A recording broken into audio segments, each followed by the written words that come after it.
नमस्कार, जय श्री राम। यह 21 काम बनते हैं गरीबी का कारण। जय माता लक्ष्मी।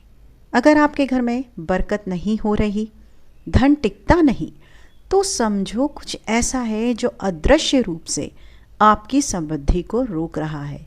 हर मनुष्य चाहता है कि उसका जीवन आगे बढ़े, वह तरक्की करे, सुख, शांति और समृद्धि उसके जीवन का हिस्सा बने। और जब इंसान मेहनत भी करता है पूरे मन से, फिर भी दरिद्रता पीछा न छोड़े, तो समझो वहाँ कोई ऊपरी कारण है, कोई सूक्ष्म ऊर्जा जो बाधा बन रही है। ज्योतिष और वास्तुशास्त्र के अनुसार कुछ ऐसे कर्म, ऐसी आदतें होती हैं जो घर में दरिद्रता को आमंत्रित करती हैं। चाहे आप कितनी भी पूजा करें, अगर यह 25 गलतियां आपके जीवन में है तो माता लक्ष्मी का आशीर्वाद दूर होता चला जाता है। हमारे सनातन धर्म में माँ लक्ष्मी को धन और वैभव की अधिष्ठात्री देवी माना गया है। जहाँ माँ लक्ष्मी का वास होता है वहाँ दरिद्रता पास नहीं फटकती, परंतु अगर माँ रुष्ट हो जाए तो समृद्ध से समृद्ध व्यक्ति भी एक दिन खाली हाथ हो जाता है। और माँ लक्ष्मी कब रुष्ट होती हैं? जब हम जाने अनजाने कुछ ऐसे कर्म कर बैठते हैं जो उन्हें अप्रसन्न कर देते हैं। इनमें से कई आदतें हमें विरासत में मिली होती हैं, कई हम स्वयं बना लेते हैं, पर यह सभी आदतें हमारी समृद्धि के मार्ग में रोड़ा बन जाती हैं। आज इस वीडियो के माध्यम से आपको मैं बताने जा रही हूँ ऐसे 21 कारण जो आपके घर में दरिद्रता का कारण बन सकते हैं।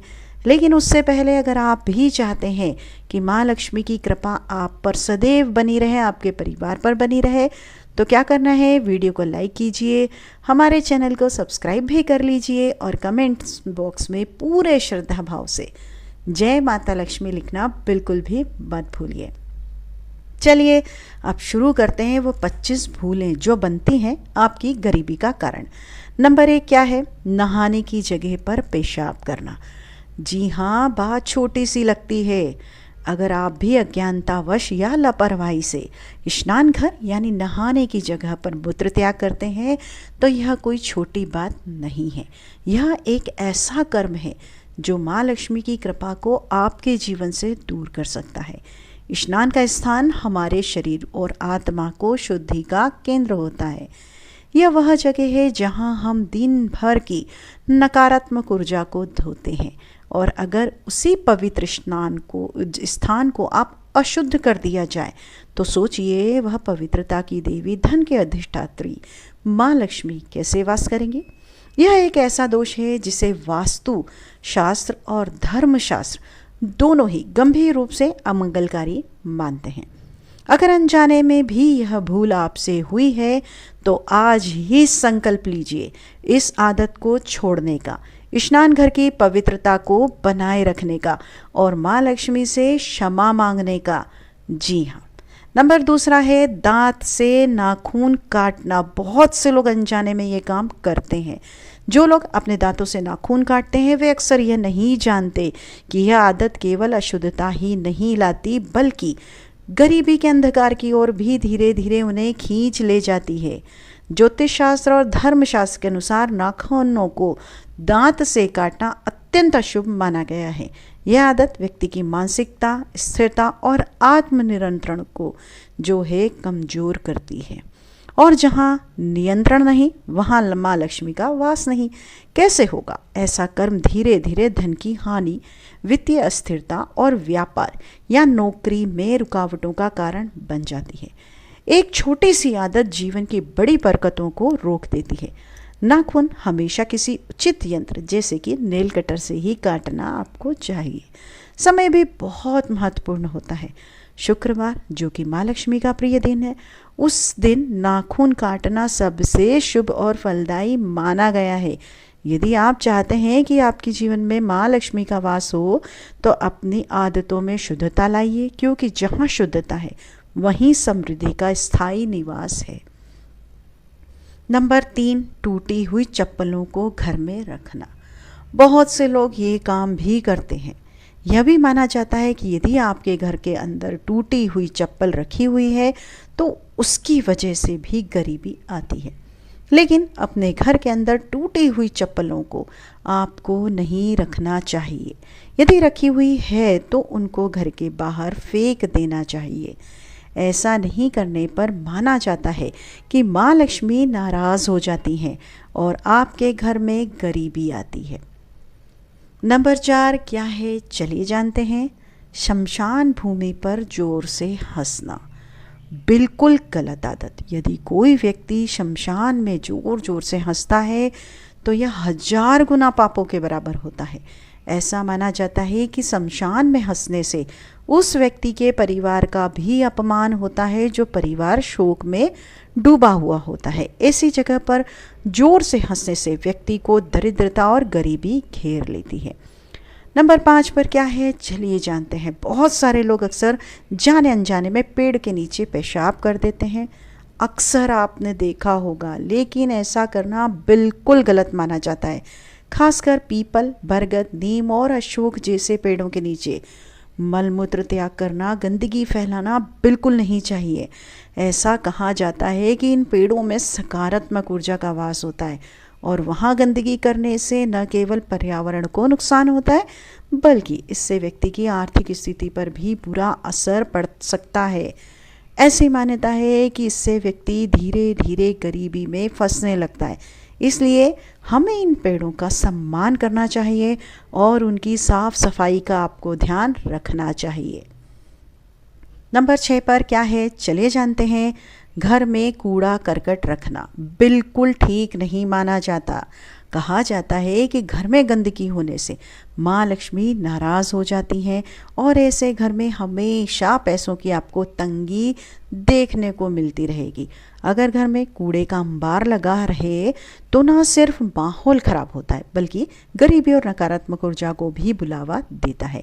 इसलिए घर को हमेशा साफ सुथरा स्वच्छ रखना चाहिए। खासकर सुबह के समय आपको झाड़ू लगाना बहुत आपके लिए शुभ माना जाता है। यह न केवल सफाई के लिए अच्छा है बल्कि घर में सुख, समृद्धि और सकारात्मक ऊर्जा भी लाता है। इसलिए इस चीज़ का ध्यान रखें। नंबर 7 पे क्या है, रसोई घर के पास पेशाब करना। दोस्तों, रसोई घर के बहुत अधिक पवित्र जगह माना जाता है, इसलिए भूल कर भी उसके पास आपको कोई बाथरूम या पेशाब नहीं करनी चाहिए। माना जाता है कि ऐसा करने से आपके घर के अंदर गरीबी आती है। नंबर 9 गंदे बिस्तर पर सोना न सिर्फ सेहत के लिए नुकसानदायक है बल्कि यह आपके घर में गरीबी और नकारात्मकता भी लेकर आ सकता है। इसलिए अपने बिस्तर को हमेशा आप कोशिश करिए साफ सुथरा रखना है। बेहद ज़रूरी है बिस्तर गंदा हो जाए तो उसे समय समय पर आप अच्छी तरह से साफ़ करें। आप बिस्तर की चादर बदल सकते हैं और उसकी जगह पर आप साफ़ सुथरी सुकून देने वाली चादर बिछा सकते हैं। ऐसा करने से न केवल आपका स्वास्थ्य बेहतर होगा बल्कि घर का जो माहौल है वह भी काफ़ी अच्छा रहेगा, सुखदपूर्ण बनेगा। नंबर 10 पे क्या है, घर में मकड़ी के जाल का होना। घर में मकड़ी के जाल का होना उजाड़ की निशानी बताई जाती है, इसलिए घर में मकड़ी का जाल नहीं होना चाहिए। आप अपने घर में मकड़ी के जाले समय समय पर साफ करते रहें। बिल्कुल। नंबर 11 पे है, अगर आपके घर में गरीबी या धन की कमी हो रही है तो इसका कारण नल से पानी का टपकना भी हो सकता है। कहा जाता है कि जिस घर में नल से पानी टपकता है वहाँ धन टिक नहीं पाता। अगर आपके घर में भी नल से पानी टपक रहा है तो इसे तुरंत ठीक कराइए। हमेशा नल को सही तरीके से बंद करें और उसे आधा या ढीला छोड़ने की गलती बिल्कुल ना करें। छोटी छोटी बातों का ध्यान रखने से न केवल पानी की बर्बादी रुकेगी बल्कि आपके घर में आप देखेंगे सकारात्मक ऊर्जा आएगी और बरकत भी बनी रहेगी। नंबर 12 पर क्या है आपके लिए, चलिए देखते हैं। वासना और क्रोध से भरे रहना। जो व्यक्ति हमेशा वासना और क्रोध से भरा रहता है उसके जीवन की तरक्की धीरे धीरे रुक जाती है। हमेशा वासना में लीन रहने वाला व्यक्ति का मन काम इत्यादि में नहीं लगता है, इससे घर की आर्थिक स्थिति खराब होने लगती है। जो व्यक्ति क्रोधी होता है उसे हमेशा काम मिलने की संभावना कम होती है, इससे वह व्यक्ति धीरे धीरे गरीब होता जाता है। नंबर 13 पर क्या है आपके लिए, चलिए जानते हैं। शास्त्रों के अनुसार महिलाओं को बाल हमेशा बैठकर ही बांधने चाहिए। खड़े खड़े बाल बांधना अशुभ माना गया है और ऐसा करने से घर में गरीबी और दरिद्रता आने की संभावना बढ़ जाती है। इसलिए महिलाएं जब भी बाल बांधें तो शांत मन और बैठकर ही यह काम करें। यह न केवल शुभ होता है बल्कि घर में सुख समृद्धि और सकारात्मकता बनाए रखने में भी मदद करता है। नंबर 14 पर क्या है, चलिए जानते हैं। घर में पूजा पाठ न करना। जिन घरों के अंदर पूजा पाठ नहीं होता उन घरों के अंदर गरीबी आती है। इस तरह के बहुत सारे हमने देखे हैं जिनके यहाँ पर पूजा पाठ नहीं होता है। ऐसी स्थिति के अंदर उनके यहाँ की स्थितियाँ खराब होती हैं। पूजा पाठ नहीं होने वाले घरों के अंदर पूरी ऊर्जा अक्सर अपने निवास को बना लेती हैं और इसकी वजह से वहाँ पर होने वाला कोई भी काम सफल नहीं हो पाता है। अगर समझ सकते हैं, यदि आप भी अपने घर के अंदर पूजा पाठ नहीं करते हैं तो आपको पूजा पाठ जरूर ही करना चाहिए। यह बहुत अधिक ज़रूरी है। आप किसी भी देवता की पूजा कर सकते हैं, उससे कोई फ़र्क नहीं पड़ता है, लेकिन पूजा पाठ अवश्य ही करनी चाहिए। इसके अलावा पूजा पाठ के वजह से देवता आपके जीवन की परेशानियों को भी दूर करने का काम करते हैं। जी हाँ, नंबर 15 पर चलिए देखते हैं क्या है आपके लिए। संध्या के समय सोना शुभ नहीं माना जाता है। ऐसी मान्यता है कि आप घर में जिस समय दीपक जलाते हैं, जागते रहने से माँ लक्ष्मी प्रसन्न होती है। कहती हैं कि संध्या का बेला माँ लक्ष्मी हर घर में एक बार जरूर आती हैं। अगर इस समय कोई सोता हुआ पाया जाता है तो इससे माँ लक्ष्मी नाराज़ हो जाती हैं। उनकी नाराज़गी से धीरे धीरे घर में गरीबी, अशांति का वास हो सकता है। इसलिए इस समय सोने के बजाय पूजा पाठ या घर के कामों में ध्यान लगाना बेहद ज़रूरी होता है, बहुत शुभ माना जाता है। नंबर 16 पर क्या है, पुरुषों को 40 दिन से ज़्यादा बाल नहीं रखने चाहिए। लंबे बाल कई तरह की समस्याओं का कारण बन सकते हैं। कभी कभी यह बाल खाने के जरिए हमारे शरीर में भी चले जाते हैं, जिससे कई बीमारियां हो सकती हैं। जो है शास्त्रों में भी 40 दिन से ज़्यादा बाल बढ़ाना अशुभ माना जाता है। इसलिए समय समय पर बाल कटवाना न सिर्फ स्वास्थ्य के लिए अच्छा है बल्कि यह शुभ भी माना जाता है।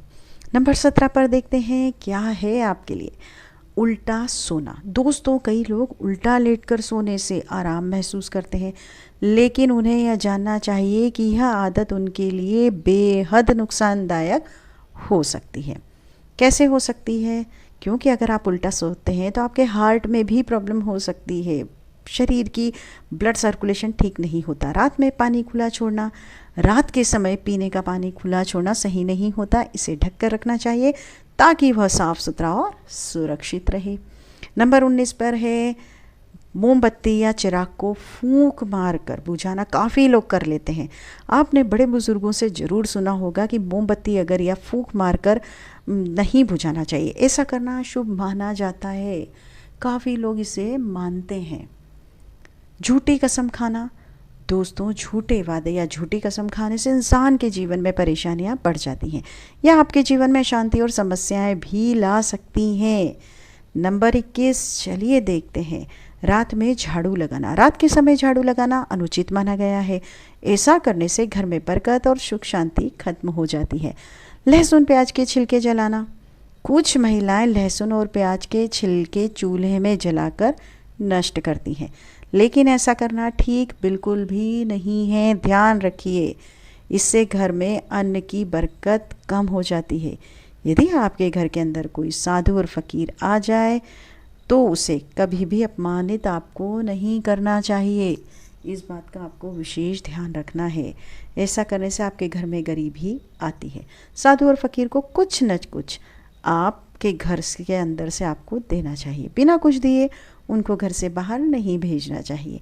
ऐसा माना जाता है कई बार कोई सिद्ध साधु यदि आपके घर में आता है और आप उसको अपमानित करते हैं तो उसका श्राप भी आपको लग सकता है और घर में गरीबी आ सकती है। पुराने समय में लोग कहा भी करते थे कि पैर उतना ही फैलाओ जितनी आपकी चादर लंबी हो, यानी खर्च भी उतना ही करना चाहिए जितनी आपकी आमदनी हो। अगर आप अपनी आय से ज़्यादा खर्च करेंगे तो यह धीरे धीरे आपको गरीबी की ओर ले जाएगा। इससे व्यक्ति पर कर्ज का बोझ बढ़ने लगता है और अंत में वह हमेशा के लिए गरीब हो सकता है। इसलिए खर्चों को अपनी आमदनी के हिसाब से ही सीमित आपको रखना चाहिए, ताकि जीवन में आर्थिक तंगी और समस्याओं से आपको बचा जा सके। और एक अच्छा इंसान कभी भी अपने माता पिता का अपमान नहीं करता है। तो यदि आप भी अपने माता पिता का अपमान करते हैं तो इससे भी आपके घर में गरीबी आ सकती है।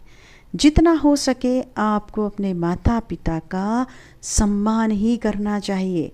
आज जो भी ज्ञान हमने आपके साथ साझा किया है, यह जन कल्याण के, आपके कल्याण के लिए, आपको जागरूक करने के लिए, आपके आस्था को ध्यान में रखते हुए प्रस्तुत किया गया है। यह सारे उपाय वास्तुशास्त्र और धार्मिक मान्यताओं पर आधारित हैं और इनका फल आपकी श्रद्धा, नियत और विश्वास पर निर्भर करता है।